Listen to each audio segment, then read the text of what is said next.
नमस्कार मित्रों, आपका एक बार फिर से मेरे YouTube चैनल पर स्वागत है। आपने देखा होगा कि बहुत लोग ये अनुभव करते हैं, अनुभव ही नहीं करते, उनके जीवन में निरंतर ये समस्या बनी रहती है कि उनकी पत्नी हमेशा बीमार रहती है, किसी न किसी रोग से पीड़ित रहती है और वो उसका इलाज करा के पूरा परिवार परेशान हो जाता है, वो स्वयं परेशान हो जाते हैं। पत्नी के इलाज पर उनको लाखों रुपये खर्च करना पड़ता है, कई डॉक्टर बदल देते हैं, कई शहरों तक भटकते रहते हैं, घर में दवाइयों के अंबार लग जाते हैं, फिर भी ना तो बीमारी का निदान हो पाता है न समस्या का निराकरण। पत्नी के स्वास्थ्य पर प्रतिकूल प्रभाव पड़ता है, पत्नी की जीवनी शक्ति, भावनात्मक शक्ति और शारीरिक क्षमता में गिरावट आती है, घर के कामकाज में रुकावटें आती रहती हैं, बच्चों पर पत्नी ध्यान नहीं दे पाती है। तो ऐसे में यदि कारण ढूंढने में आप जाते हैं, क्योंकि आप तो डॉक्टर से इलाज करा रहे हैं, तो डॉक्टर्स को इलाज कराने के लिए हज़ारों लाखों रुपए आपके डायग्नोसिस पर बहुत कुछ पे खर्च करेगा। कुछ लोग मंदिर जाते हैं, पूजा पाठ करते हैं, कर्म कांड करते हैं, मन्नत मांगते हैं, ज्योतिषियों के पास भी जाते हैं, ज्योतिषी अपनी विवेचना करते हैं। लेकिन मैं भी ज्योतिष की विवेचना से आधार बता रहा हूँ कि ऐसे यहाँ तक इनकी पत्नी निरंतर बीमार रहती हैं, ऐसे में उनकी जन्म कुंडली में, पत्नी की जन्म कुंडली में, जन्म कुंडली का जो 7वां भाग होता है, इसे गृहस्थ भाग कहते हैं, व्यापार का भाव कहते हैं, साझेदारी का भाव कहते हैं, उसके सातवें स्थान पर राहु विराजमान है। यदि राहु विराजमान है तो निश्चित रूप से जो गृहस्थ संबंध हैं, पत्नी के संबंध हैं, उनमें विकृति आ जाती है, गिरावट आती है। क्योंकि 7वें स्थान पर जो राहु हैं सुख को मंद बना देते हैं, शुक्र पर अशुभ प्रभाव डालते हैं।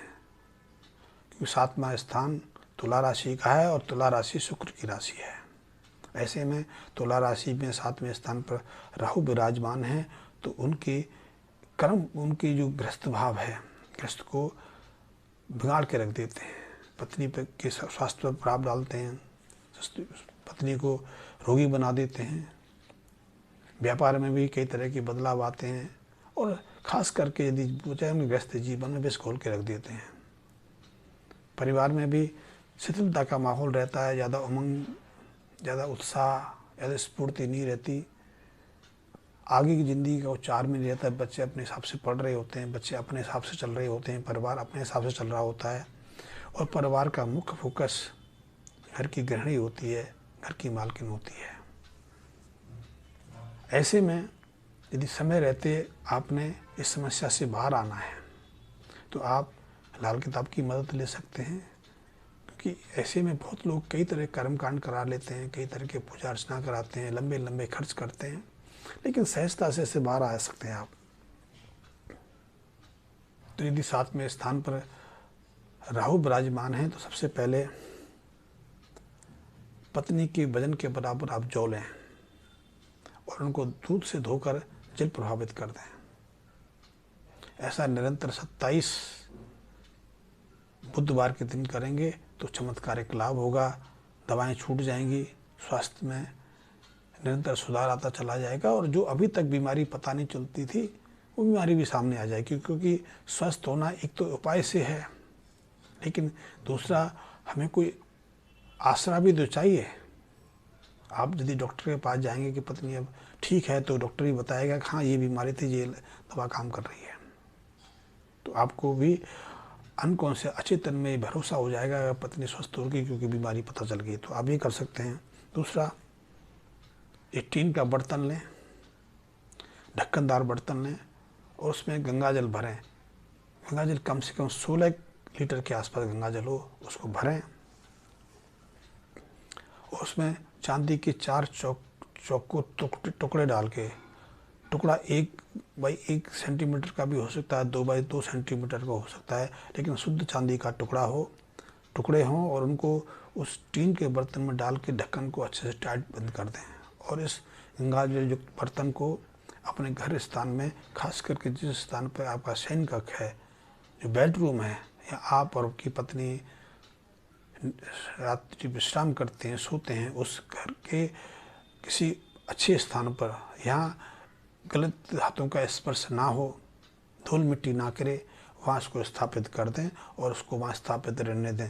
वैसे तो गंगा जल का जो टीन है कम से कम 16 साल तक स्थापित रहना चाहिए, लेकिन कई बार देखने में आता है कि धीरे धीरे समय अवधि के साथ गंगा जल सूखने लगता है। तो इस पात्र को सूखने ना दें। यदि इसमें गंगा जल घट जाता है तो फिर गंगा जल भर के उसके मुंह को फिर टाइट करके बंद रखते हैं। आप देखेंगे यदि आप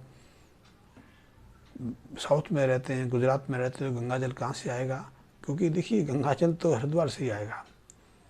और मैं लाल किताब की बात करता हूँ तो लाल किताब का मुख्य केंद्र पंजाब, हरियाणा, जम्मू कश्मीर, हिमाचल रहा है और वहाँ से गंगा नज़दीक है।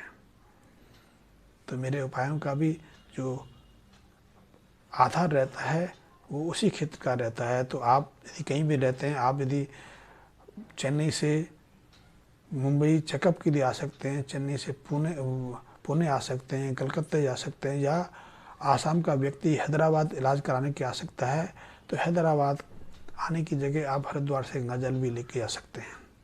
वैसे हर घर में गंगा जल ले सकता है। वैसे कि आजकल तो सरकार ने, पोस्टल डिपार्टमेंट ने सुविधा उपलब्ध करा दी है, तो वहाँ से भी ले सकते हैं। लेकिन मैं फिर कहूँगा कि बाज़ार से खरीदने की बजाय आप श्रद्धा भाव से सब परिवार आएँ। यदि पत्नी आ सकती है तो वो आएँ, गंगा स्नान करें, जो पूजा अर्चना करनी है माँ गंगा की उपासना करें और फिर सब विधि गंगा जल लेके यहाँ से जाएं और फिर उसको अपने घर में स्थापित करें। इसका पूरा लाभ आपको मिलेगा, पूरा पुण्य आपको मिलेगा। आपके घर में सद्बुद्धि आएगी, पत्नी के स्वास्थ्य में सुधार आएगा, बच्चों के अंदर भी अपनत्व का भाव जागृत होगा, पढ़ने लिखने में उन्नति होगी, धन आमदनी बनी। तो आप विधि से गंगा जल को स्थापित करें।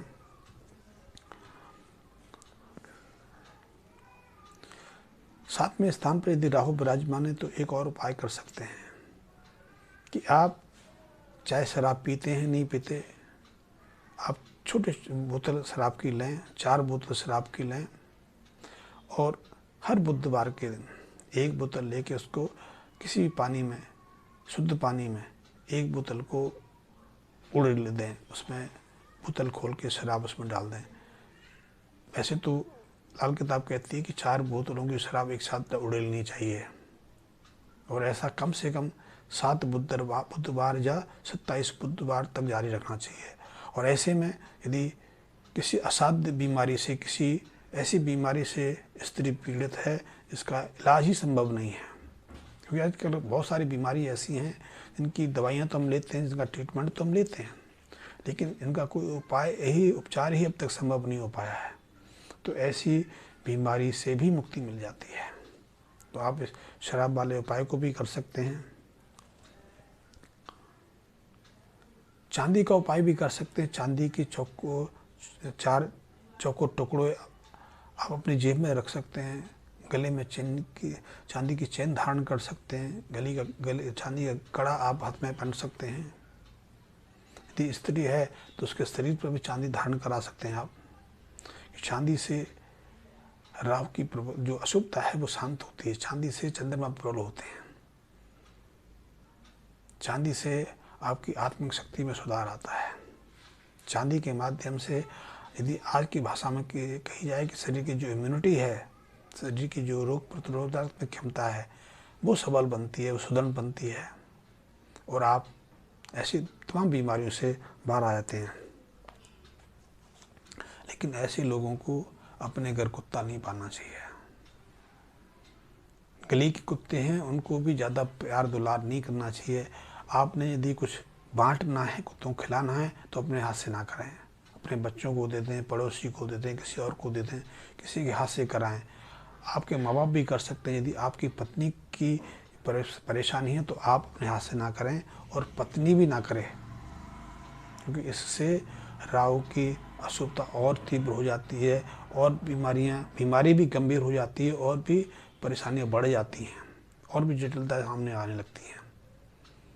इससे कई बार आपातकालीन स्थिति बन जाती है। तो ऐसा गलती कभी ना करें और बेवजह किसी से लड़ाई झगड़ा ना करें, किसी के काम में अड़चन ना डालें, किसी के जीवन में दखल ना करें, किसी सुखी जीवन को तोड़ने का प्रयास ना करें, किसी की चुगलखोरी ना करें। यदि आप ये करेंगे तो भी राहु की अशुभता बढ़ती है। तो ये लाल किताब संबंधी कुछ छोटे छोटे उपाय हैं और अद्भुत उपाय हैं।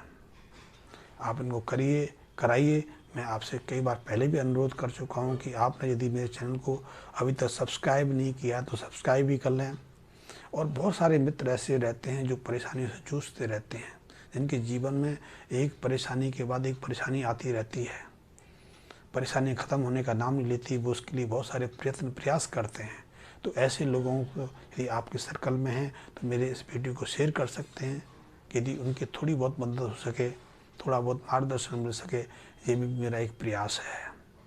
तो शेयर करें मेरे वीडियो को, इस चैनल को सब्सक्राइब भी करें और साथ ही मेरे बेल आइकन को प्रेस करके मुझसे जुड़ जाएं। धन्यवाद मित्रों।